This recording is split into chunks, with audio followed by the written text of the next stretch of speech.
Hello दोस्तों, मैं हूं संतोष और आप देख रहे हैं द अमेजिंग टॉक्स। महापंडित आचार्य चाणक्य की चाणक्य नीति में टोटल 17th चैप्टर है। इस वीडियो में चैप्टर 4 के नीतियों के बारे में डिस्कस करेंगे। तो चलिए शुरू करते हैं। निम्नलिखित बातें माता के गर्भ में ही निश्चित हो जाती है। व्यक्ति कितना साल जिएगा, वो किस प्रकार का काम करेगा, उसके पास कितनी संपत्ति होगी, उसकी मृत्यु कब होगी। पुत्र, मित्र, सगे संबंधी साधुओं को देखकर दूर भागते हैं, लेकिन जो लोग साधुओं का अनुसरण करते हैं उनमें भक्ति जागृत होते हैं और उनके उस पुण्य से उनका सारा कुल धन्य हो जाता है। जैसे मछली दृष्टि से, कछुआ ध्यान देकर और पंछी स्पर्श करके अपने बच्चों को पालते हैं, वैसे ही संत जन पुरुषों की संगति मनुष्य का पालन पोषण करती है। जब आपका शरीर स्वस्थ है और आपके नियंत्रण में है, उसी समय आत्मा साक्षात्कार का उपाय कर लेना चाहिए, क्योंकि मृत्यु हो जाने के बाद कोई कुछ नहीं कर सकता है।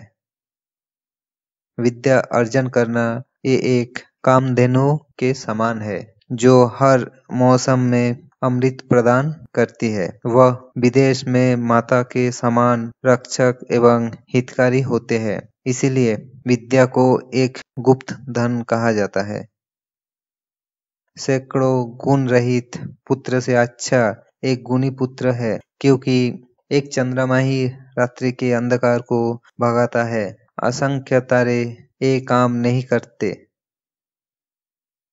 एक ऐसा बालक जो जन्मते वक्त मृत था, एक मूर्ख दीर्घायु बालक से बेहतर है।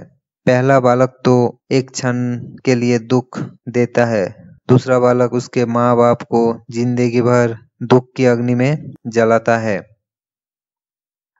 निम्नलिखित बातें व्यक्ति को बिना आग के ही जलाती है। एक छोटे गांव में बसना, जहां रहने की सुविधाएं उपलब्ध नहीं। एक ऐसे व्यक्ति के यहाँ नौकरी करना जो नीच कुल में पैदा हुआ है। अस्वास्थ्यवर्धक भोजन का सेवन करना, जिसकी पत्नी हरदम गुस्से में होती है, जिसका मूर्ख पुत्र है, जिसकी पुत्री विधवा हो गई है। वो गाय किस काम की जो ना दूध देती है ना तो बच्चे को जन्म देती है। उसी प्रकार उस बच्चे का जन्म किस काम का जो ना ही विद्वान हुआ ना ही भगवान का भक्त हुआ। जब व्यक्ति जीवन के दुख से सुलझता है, उसे निम्नलिखित ही सहारा देता है: पुत्र और पुत्री, पत्नी, भगवान के भक्त। ये बातें एक बार ही होनी चाहिए। राजा का बोलना, विद्वान व्यक्ति का बोलना, लड़की का ब्याहना। जब आप तप करते हैं तो अकेले करें, अभ्यास करते हैं तो दूसरे के साथ करें, गायन करते हैं तो 3 लोग करें, कृषि 4 लोग करें, युद्ध अनेक लोग मिलकर करें।